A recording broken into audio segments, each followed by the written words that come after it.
Bapak Ibu kasih Tuhan, kejahatan sering terjadi adalah karena si pelaku merasa bahwa tidak ada yang melihatnya.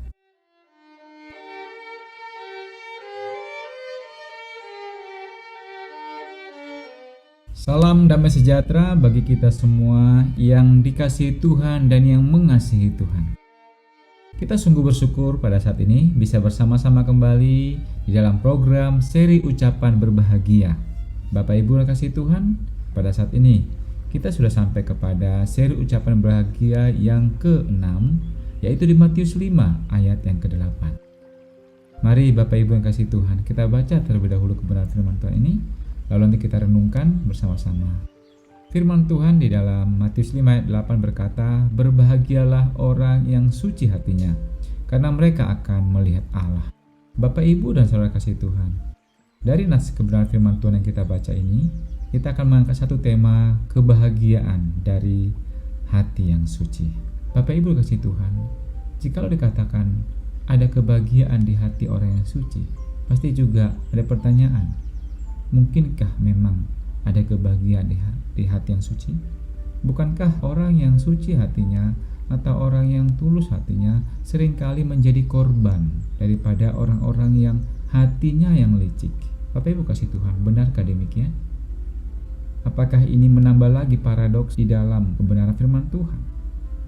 Paradoks yang selanjutnya dari ucapan berbahagia yang dinyatakan oleh Tuhan Yesus Kristus kepada kita.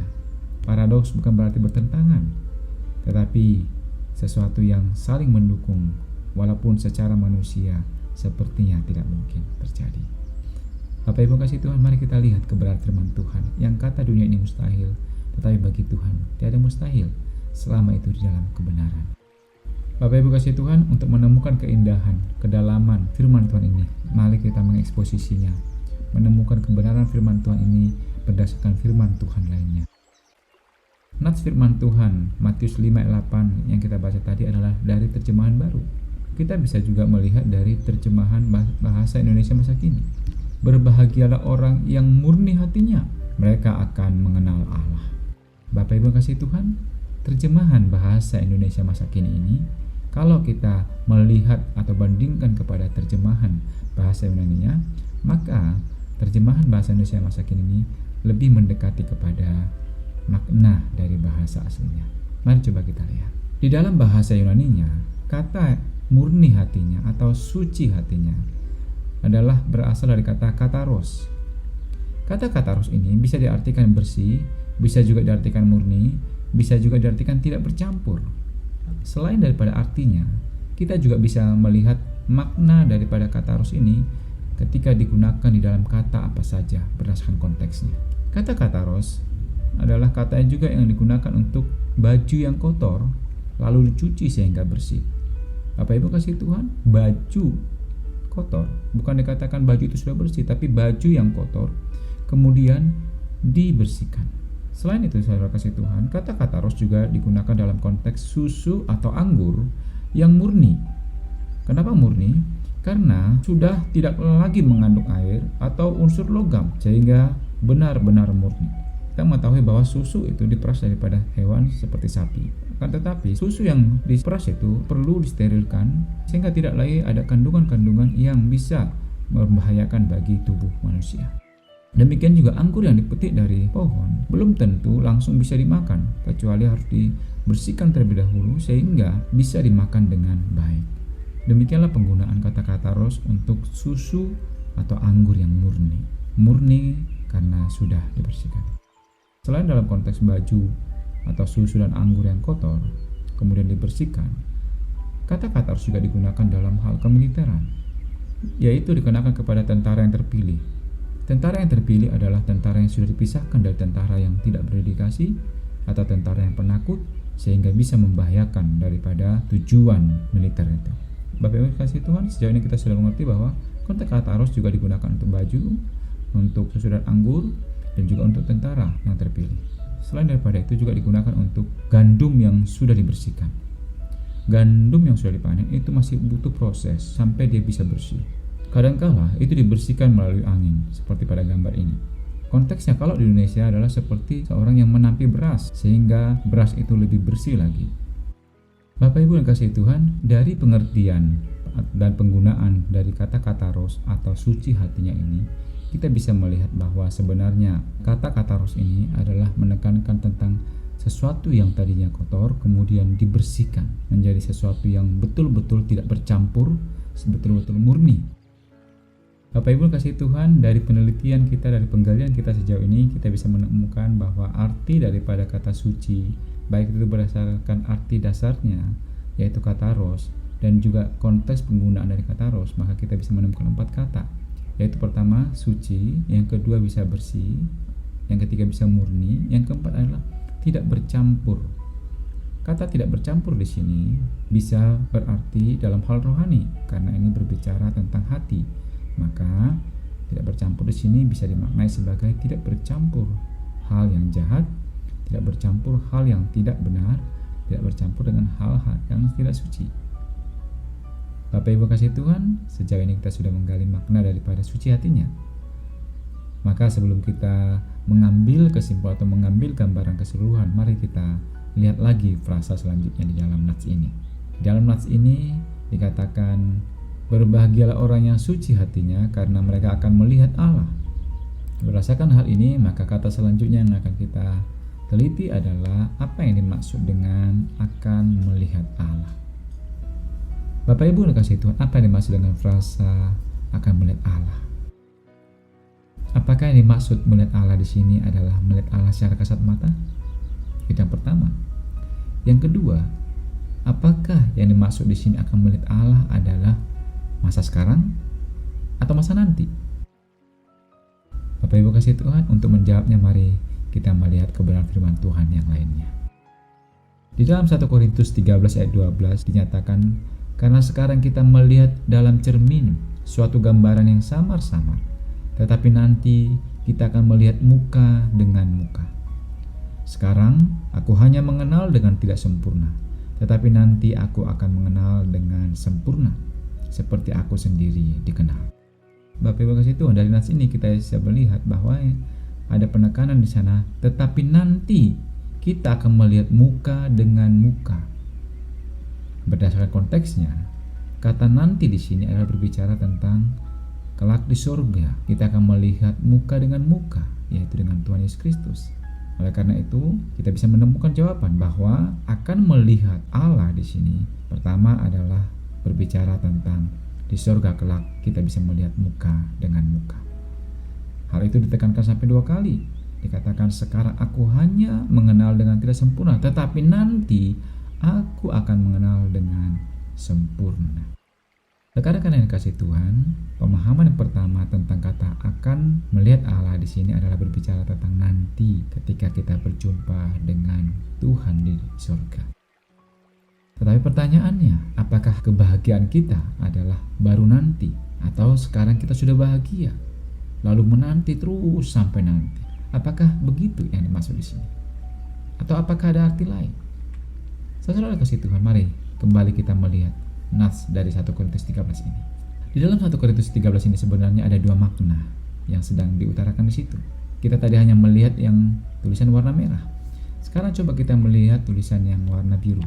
Warna biru berkata, karena sekarang kita melihat dalam cermin suatu gambaran yang samar-samar, tetapi nanti kita akan melihat muka dengan muka. Lalu diulangi lagi dengan penegasan tentang sekarang aku hanya mengenal dengan tidak sempurna.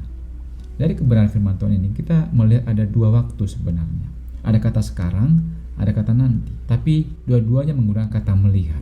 Sekarang kita melihat dalam cermin suatu gambaran yang samar-samar. Yang kedua juga mengatakan tetapi nanti kita akan melihat muka dengan muka. Lalu diulang lagi masih di satu ayat yang sama. Sekarang aku hanya, lalu dilanjutkan aku hanya mengenal dengan tidak sempurna. Tetapi nanti bentuk waktunya berubah menjadi sesuatu yang future atau sesuatu yang akan terjadi, yaitu aku akan mengenal dengan sempurna. Bapak Ibu kasih Tuhan, apa sebenarnya digambarkan oleh Paulus di dalam 1 Korintus 13 ini? Ini adalah seperti manusia yang nanti akan bertemu dengan seseorang. Sama seperti kita, sebelum melihat seseorang, kita berusaha dulu mengenal pribadinya. Kalau kita gambarkan dengan orang-orang yang ada di zaman milenial sekarang ini, mungkin sebelum bertemu dengan seseorang, dia akan mencari profil atau biodata atau bagaimana kepribadian daripada orang yang akan bertemu dengan dia. Mungkin itu ada di internet, melalui media sosial, dia bisa melihat apa saja yang sudah dibagikan orang itu. Mungkin kepribadiannya bisa terlihat dari hal-hal yang dibagikan di dalam media sosial tersebut, sehingga paling tidak bisa mengenal karakter, bisa mengenal kepribadian, bisa mengenal pola pikir dari untaian-untaian kata yang diutarakannya. Sehingga paling tidak ketika bertemu sudah ada sebagian kecil atau seperti yang dikatakan oleh Paulus, sudah ada gambaran yang samar-samar tentang pribadi tersebut. Demikian juga saudara, kalau kita berbicara dengan Tuhan, dari mana kita bisa mengenal Tuhan adalah dari apa yang sudah diberitakan Tuhan kepada kita, yaitu melalui firman-Nya. Kita bisa mengenal Tuhan, karakternya bagaimana, apa saja yang sudah diperbuatnya kepada kita, sehingga ketika berjumpa dengan dia nanti, kita bukan lagi sama sekali tidak memiliki gambaran tentang Allah yang sempurna. Oleh karena itu, yang mau kita lihat di zaman sekarang adalah pribadi daripada Tuhan, yaitu melalui apa? Karakter-karakternya, yaitu melalui apa? Nama-nama, yaitu melalui apa? Identitasnya yang disebut dengan Immanuel, Allah yang beserta kita. Beserta kita walaupun tidak kita lihat secara kasat mata, tetapi pribadinya ada bersama-sama dengan kita. Bapak Ibu kasih Tuhan, pandangan seperti itu didukung oleh pernyataan seorang Arthur Pink. Arthur Pink berkata, berkat yang didapat oleh orang yang suci hatinya adalah bahwa ia akan melihat Allah. Berkat ini diberikan sebagian sekarang, di mana orang yang suci hatinya akan memiliki ketajaman rohani, dan dengan mata rohani ia akan melihat dengan jelas karakter Allah dan memahami kemuliaan dari sifat-sifatnya.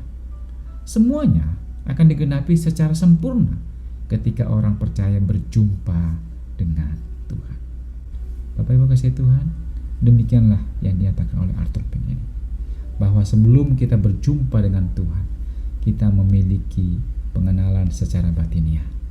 Kita belum melihat dia secara muka dengan muka, tetapi Tuhan sudah memperkenalkan dirinya kepada kita. Melalui apa? Melalui firman Tuhan. Kita mengenal karakternya, dan salah satu karakter atau sifat yang dinyatakannya dari namanya yaitu Immanuel, Allah yang beserta kita. Kita tidak bisa melihatnya karena dia adalah roh, tetapi dia hadir dalam hidup kita. Bagaimana bisa melihatnya? Arthur Pink menyatakannya dengan istilah mata rohani yang tajam. Seseorang yang mata rohaninya tajam, ia adalah orang yang memiliki kerohanian yang dekat dengan Tuhan, yang selalu belajar firman Tuhan sehingga selalu tajam melihat seluruh karakter-karakter daripada Tuhan. Mata yang tajam berbicara tentang pengenalan, sebagaimana dalam 1 Korintus 13 tadi. Ketajaman seseorang adalah menggambarkan seberapa dalam dia mengenal Tuhan. Kalau kita mengenal Tuhan adalah Allah yang Immanuel, maka kita akan memahami, maka kita akan memaknai dalam hidup kita bahwa dia ada bersama-sama dengan kita selalu. Walaupun mata jasmani kita tidak melihat, dia ada di samping kita, ada bersama dengan kita, ada bahkan ada di hati kita. Tetapi mata rohani kita meyakininya bahwa dia ada bersama dengan kita, bahkan bukan hanya bersama dengan kita, ada di dalam hati kita yang terdalam.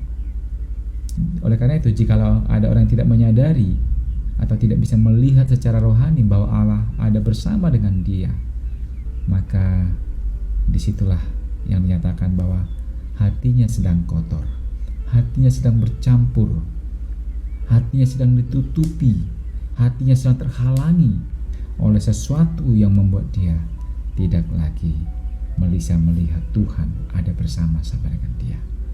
Bapak Ibu kasih Tuhan, itulah yang sedang digambarkan di sini, bahwa orang yang suci hatinya bisa melihat Allah, tetapi orang yang tidak suci hatinya tidak bisa melihat Allah.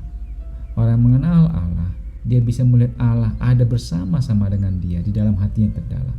Tetapi orang yang tidak mengenal Allah, dia tidak bisa melihat Allah karena belum berjumpa secara pribadi dengan Tuhan, sehingga mata hatinya masih belum dibukakan oleh Allah. Bapak Ibu kasih Tuhan, sungguh indah kalau kita bisa melihat Allah di dalam hidup kita.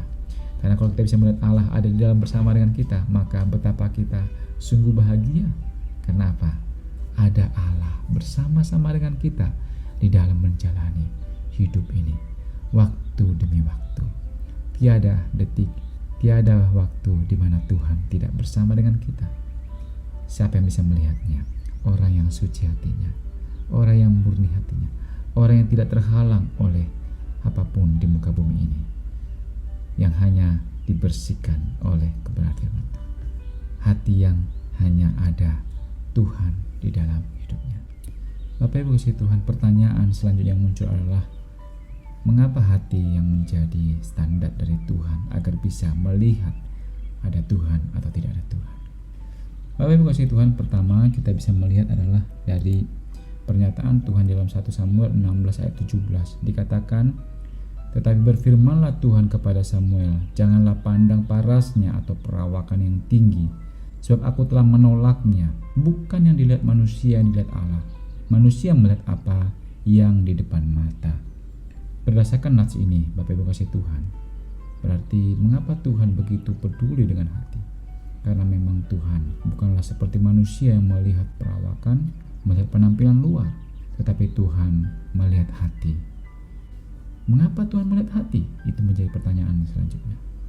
Hal itu kita bisa lihat di dalam Matius 15 ayat 18 sampai 19 dikatakan, tetapi apa yang keluar dari mulut berasal dari hati, dan itulah yang menajiskan orang. Karena dari hati timbul segala pikiran jahat, pembunuhan, perzinahan, percabulan, pencurian, sumpah palsu, dan hujat.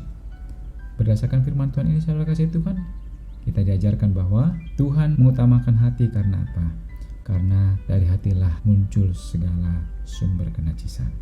Oleh karena itu firman Tuhan di dalam Yeremia 17 ayat 10 berkata, aku Tuhan yang menyelidiki hati, yang menguji batin, untuk memberi balasan kepada setiap orang setimpal dengan tingkah langkahnya, setimpal dengan hasil perbuatannya.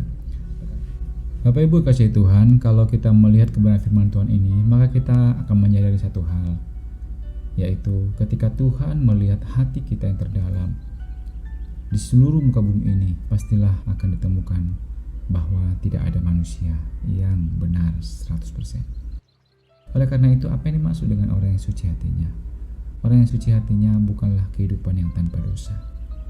Kebenaran ini terlihat jelas dari kehidupan orang-orang yang dipakai oleh Allah. Misalkan Abraham pernah berbohong dengan sengaja tentang istrinya. Musa pernah tidak taat kepada Tuhan. Lalu Daud juga pernah berbohong dan berzina. Ayub pun demikian. Ayub pernah juga mengutuki hari kelahirannya. Nabi Elia juga pernah melarikan diri karena ancaman Isabel. Murid Yesus sendiri, yaitu Petrus, pernah menyangkal Yesus.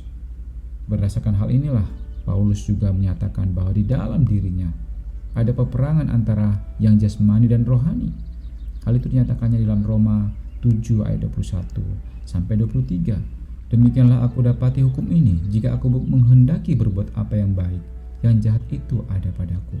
Sebab di dalam batinku aku suka akan hukum Allah, tetapi di dalam anggota-anggota tubuhku aku melihat hukum lain yang berjuang melawan hukum akal budiku, dan membuat aku menjadi tawanan hukum dosa yang ada di dalam anggota-anggota tubuhku. Bapak Ibu kasih Tuhan, hati yang suci bukanlah berarti kita sama sekali sudah bersih. Sama seperti kata daripada kata Ros tadi, bahwa seperti baju yang kotor kemudian dicuci menjadi bersih. Demikianlah hidup kita.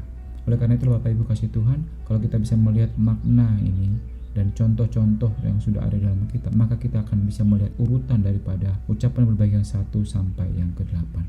Bahwa di sana akan terlihat bahwa kesucian di sini bukanlah kita tiba-tiba menjadi orang suci, lahir sebagai orang suci, tetapi adalah dari suatu proses yang Tuhan kerjakan di dalam hidup kita. Mari coba kita lihat bagaimana runtutan kebenaran ucapan bahagia ini yang sungguh indah diajarkan oleh Tuhan kepada kita. Di dalam Matius 5 kita bisa melihat mulai ayat 3 dikatakan, berbahagialah orang miskin di hadapan Allah, karena mereka lah yang punya kerajaan surga. Hal ini menekankan bahwa kita adalah orang yang miskin rohani karena kita sudah jatuh dalam dosa. Kemudian melangkah kepada ucapan yang kedua adalah tegaskan bahwa ketika kita sudah jatuh di dalam dosa, menjadi orang yang miskin dan tidak mampu apa-apa lagi, secara rohani, maka haruslah muncul satu rasa penyesalan, satu rasa duka cita yang begitu mendalam akan segala keberdosaan kita itu, karena kita sudah melukai hati Tuhan.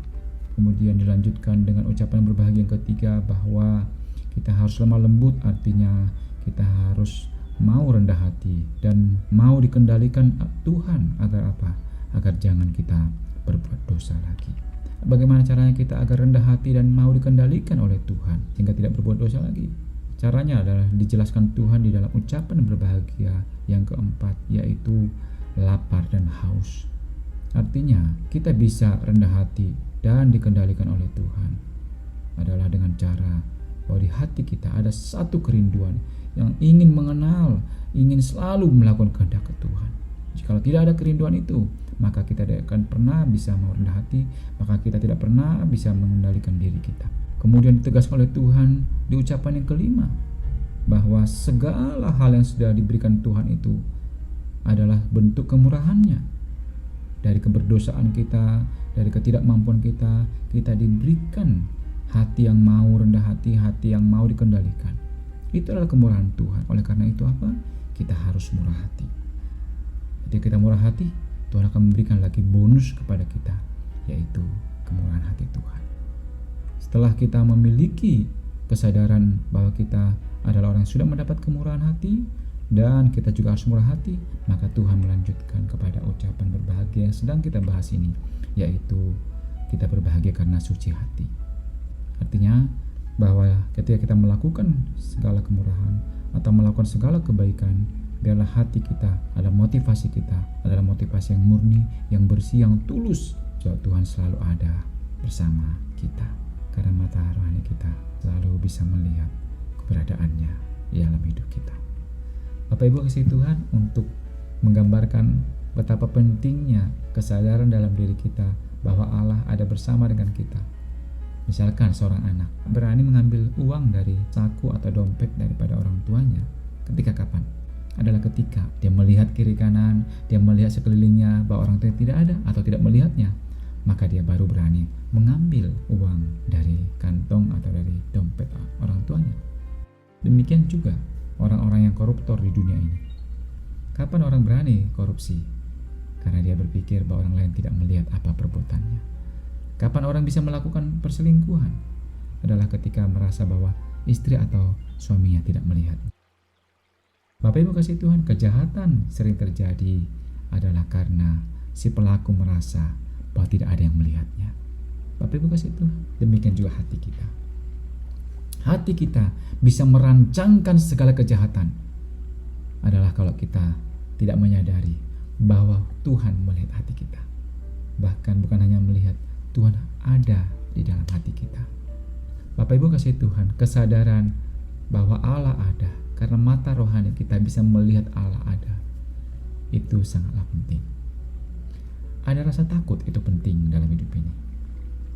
Bukan berarti ketika kita tahu Allah mengasihi kita berarti membuat kita hidup sembarangan, tidak juga.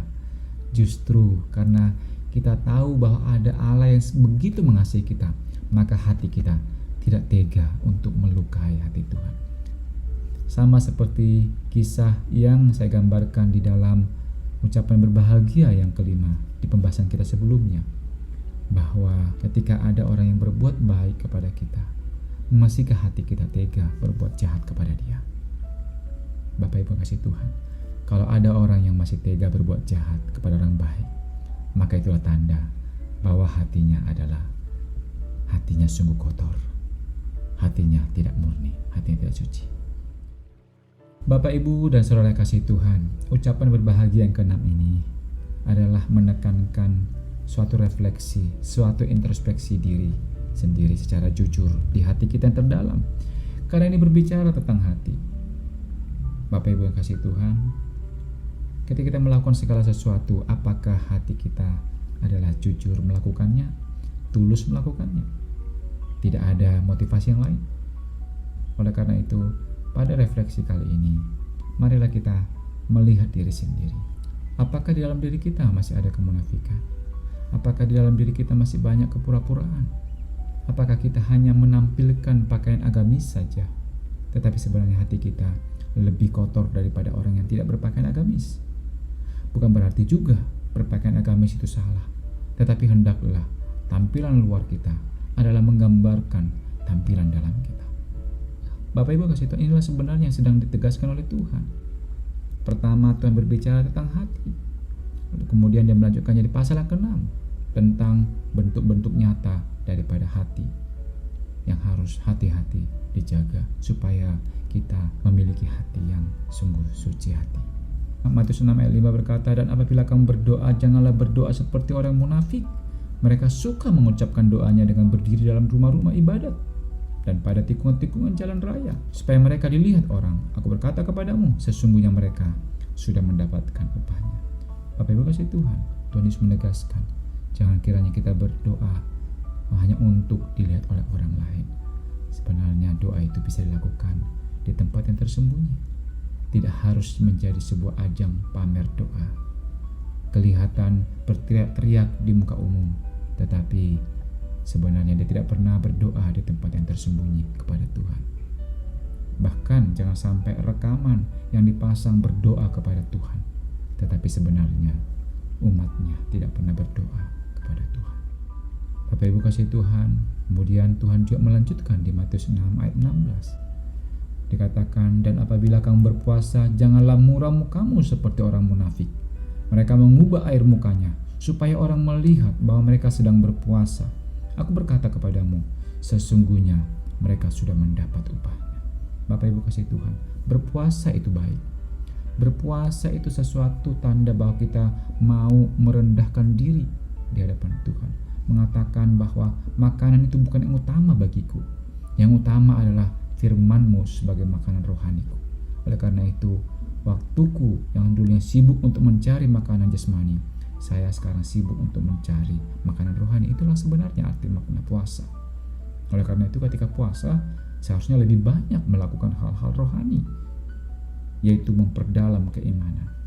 Tetapi bukankah kita bisa melihat bahwa banyak orang yang hanya bulan-bulan tertentu berpuasa atau hari tertentu berpuasa hanya sebagai kebiasaan, sebagai tradisi, bukanlah lagi dimaknai sebagai bentuk untuk mengenal Tuhan lebih dalam lagi, bentuk untuk merendahkan diri, mengatakan bahwa makanan jasmani itu bukanlah yang utama, makanan rohani itulah yang utama. Oleh karena itu Bapak Ibu kasih Tuhan, jangan sampai hal yang mulia dikotori oleh kemunafikan di dalam hidup ini. Jangan sampai kita sudah berlelah-lelah berpuasa, tetapi Tuhan tidak menganggapnya, karena kita ternyata hanyalah sedang pamer rohani, sedang berfestival rohani di hadapan manusia, bukan di hadapan Tuhan.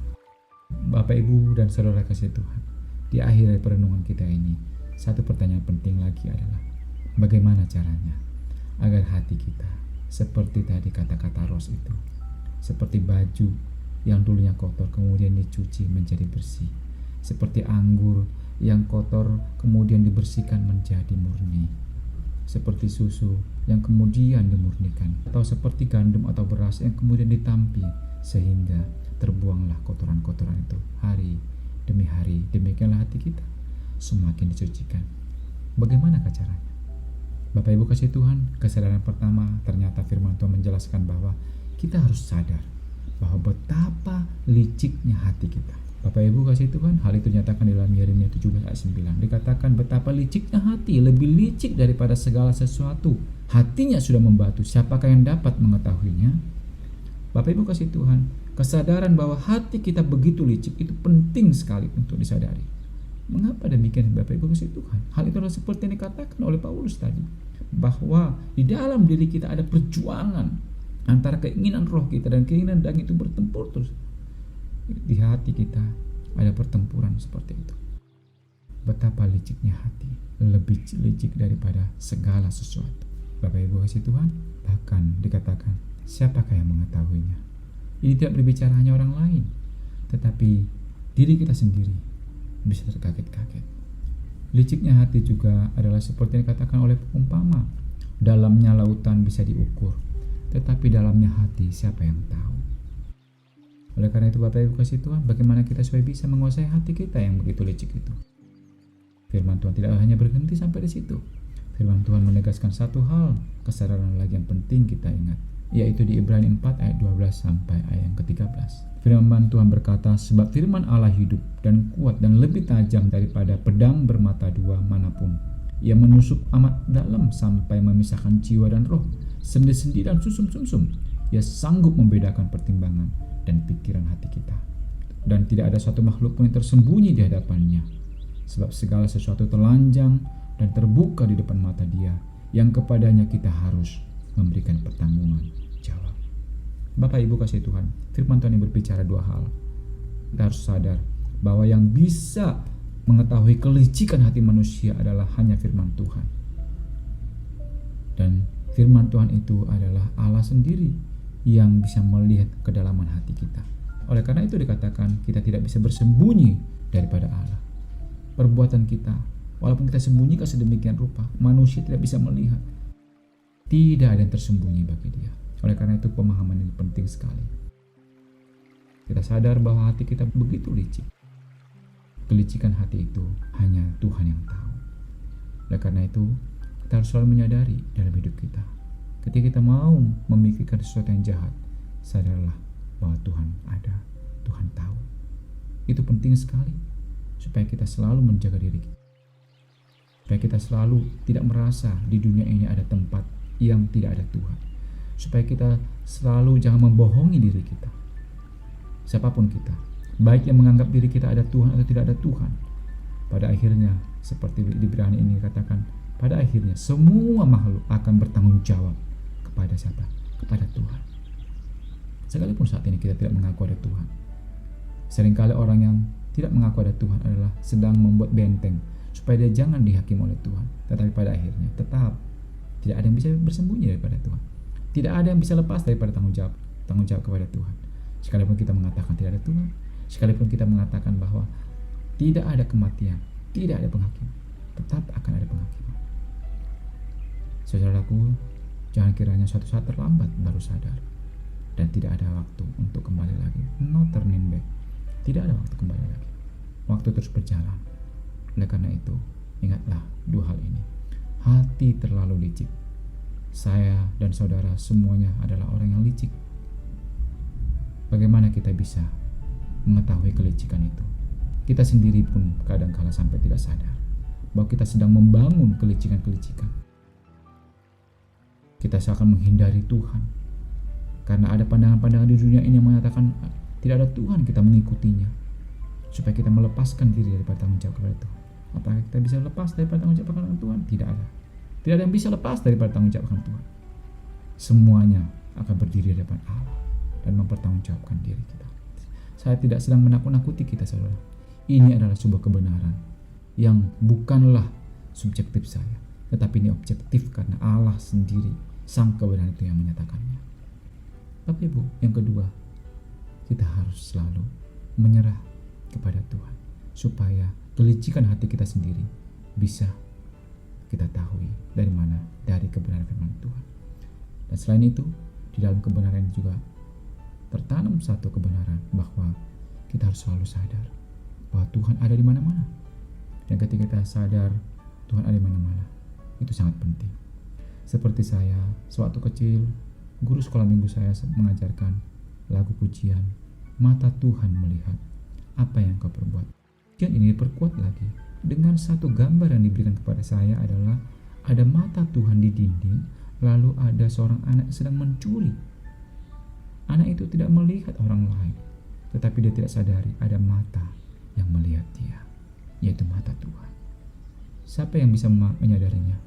Yang memiliki mata rohani, bukan hanya mata jasmani. Bapak Ibu kasih Tuhan, itu penting sekali.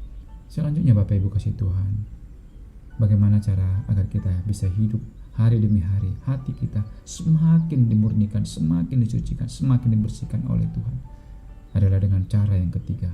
Bapak Ibu kasih Tuhan, apa cara yang ketiga? Cara yang ketiga, mari kita baca kepada firman Tuhan ini. Firman Tuhan adalah Mazmur 139 ayat 23-24 berkata, selidikilah aku ya Allah, dan kenallah hatiku, ujilah aku, dan kenallah pikiran-pikiranku. Lihatlah apakah jalanku serong, dan tuntunlah aku di jalan yang kekal. Bapak Ibu yang kasih Tuhan, ternyata cara yang ketiga adalah memohon kepada Tuhan, agar Tuhan selalu mengingatkan kita, selalu membuat hati kita gelisah ketika kita hendak melakukan sebuah yang salah, ketika kita hendak merencanakan sesuatu yang jahat, ketika hati kita sedang menimang-nimang sesuatu untuk melakukan kejahatan. Tuhan menggelisahkan kita. Tuhan membuat hati kita menjadi takut kepada Dia. Tuhan mengingatkan kita bahwa ada Tuhan yang mengetahui rencana kita, sekalipun orang lain tidak tahu. Ini penting.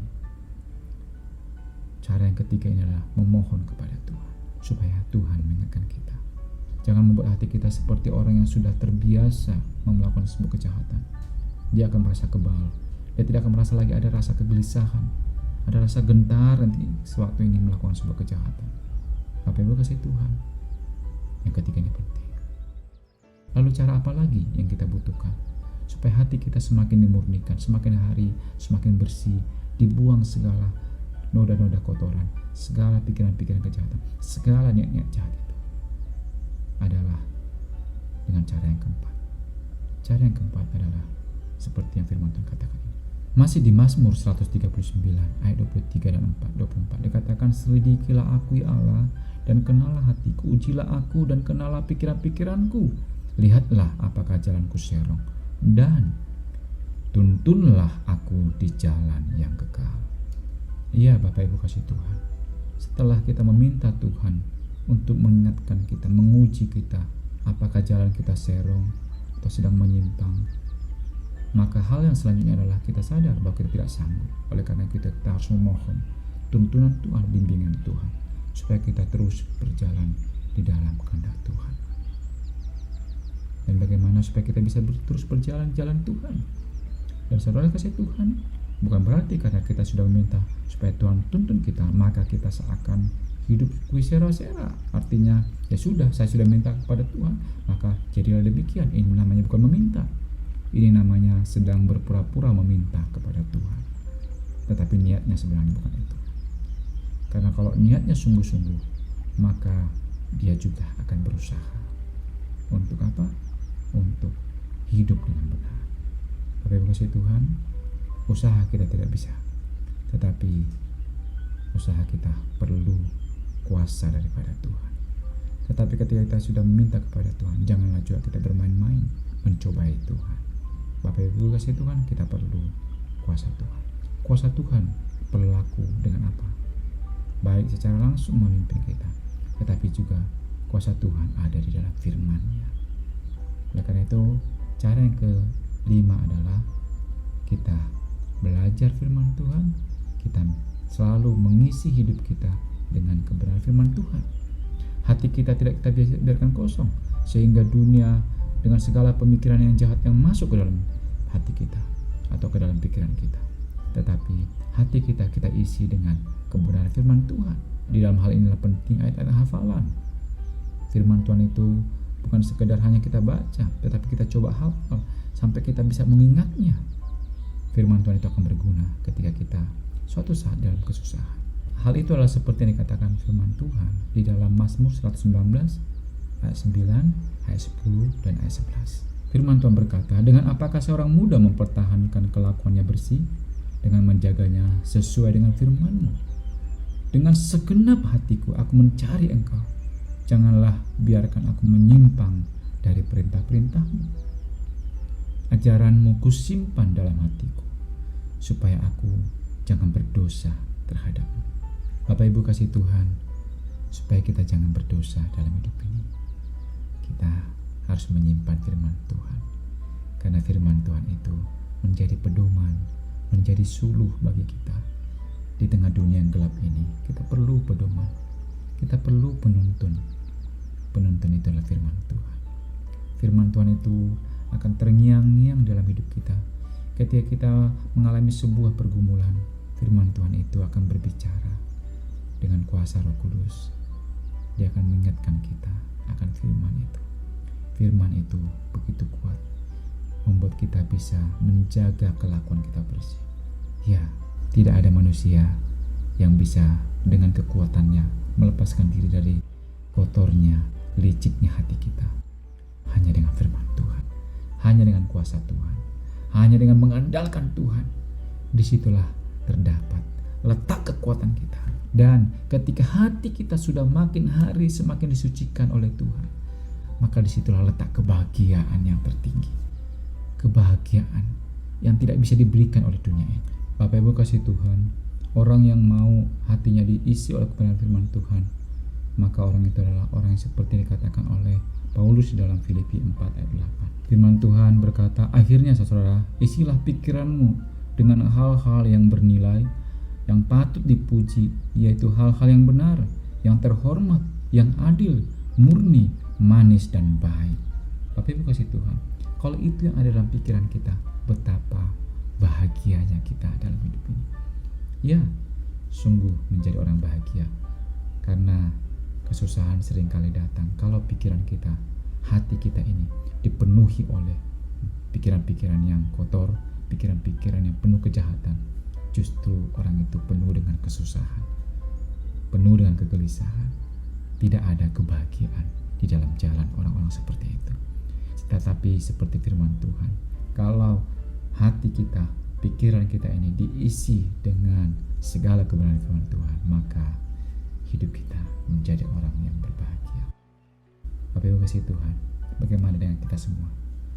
Apakah di dalam kehidupan sehari-hari kita sudah menghidupi pernikahan kita, menghidupi segala relasi kita, segala apa yang dipercayakan kita dalam hidup ini, segala persahabatan kita, apakah kita sudah hidupi dengan tidak munafik? Mari uji diri sendiri.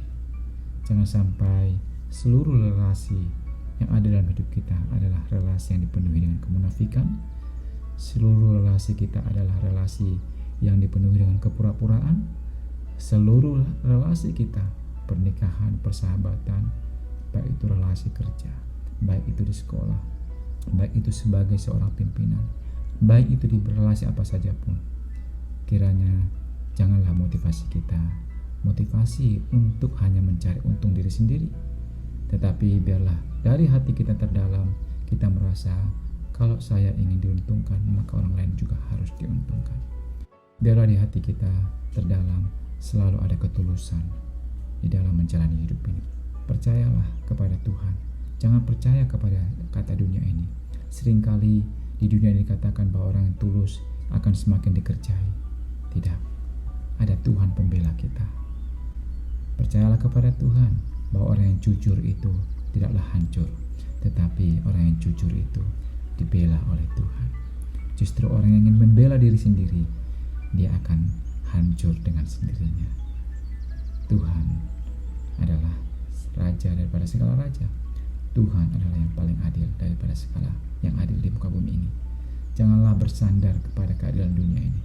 Janganlah mengandalkan penghakiman dunia ini. Janganlah mengandalkan dunia ini. Andalkanlah Tuhan. Sebab daripadanya lah semuanya ada. Dan olehnya juga semuanya ini berjalan. Semuanya ini di dalam kontrol kedaulatan Allah. Dan semuanya adalah bagi kemuliaan Tuhan. Kiranya terpujilah nama Tuhan di hati kita. Hati kita semakin dimurnikan dan kita semakin merasakan kebahagiaan yang sejati di dalam Tuhan.